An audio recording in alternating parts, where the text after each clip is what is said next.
അസ്സലാമു വറഹ്മത്തുള്ളാഹി വബറകാതുഹു. ആദരവായ നബി മുഹമ്മദ് മുസ്തഫ സ്വല്ലല്ലാഹു അലൈഹി വസല്ലമയുടെ ജന്മം കൊണ്ട് അനുഗ്രഹീതമായ ദിവസത്തിലാണല്ലോ നാം ഇന്നുള്ളത്.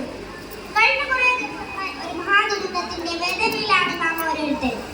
ഈ ദുരന്തത്തിൽ കുറെ കൂട്ടുകാരെ മാതാപിതാക്കളെ നമുക്ക് നഷ്ടമായി. അവരുടെ പരിലോകം അള്ളാഹു വിജയത്തിലാക്കി തീർക്കുമാറാകട്ടെ. ആമീൻ. മുത്താറ്റൽ നബിയുടെ മധുഹുകൾ കണ്ടുകൊണ്ടിരിക്കുന്ന ഈ മഹത്തായ വേദി നബിയുടെ പരിസ്ഥിതിയോടുള്ള സ്നേഹത്തെ കുറിച്ച് പറയാൻ ഞാൻ ആഗ്രഹിക്കുകയാണ്. ചങ്ങാതിമാരെ, നാം എത്ര ചെടികളാണ് നശിപ്പിക്കുന്നത്, എത്ര പൂക്കളാണ് കളയുന്നത്. നബിക്ക് ഇഷ്ടപ്പെടാത്ത കാര്യമാണ് നാം ചെയ്തുകൊണ്ടിരിക്കുന്നത്. ഒരു സംഭവം ഞാൻ പറയാം. ഒരിക്കൽ സ്വഹാബി സ്വല്ലല്ലാഹു അലൈഹി വസല്ലമയുടെ തിരുസന്നിധിയിലേക്ക് വന്നു. ആ സ്വഹാബി കയ്യിലൊരു ഇല കഷത്തിൽ കൊണ്ടായിരുന്നു വന്നത്. അല്ല, അതെന്താണ് നബി തങ്ങൾ ചോദിച്ചു. സ്വഹാബി പറഞ്ഞു, വഴിയിൽ ചേർന്നെത്തുന്ന ഒരു കാട്ടുചെടിയിൽ നിന്ന് പറിച്ചെടുത്ത ഇലയാണ് നബിയെ. ഇത് കേട്ട് നബി തങ്ങൾ ദേഷ്യത്തോടെ പറഞ്ഞു, ഈ പ്രവർത്തനത്തിലൂടെ നീ പരിസ്ഥിതിയോട് അക്രമമാണ് ചെയ്തിരിക്കുന്നത്.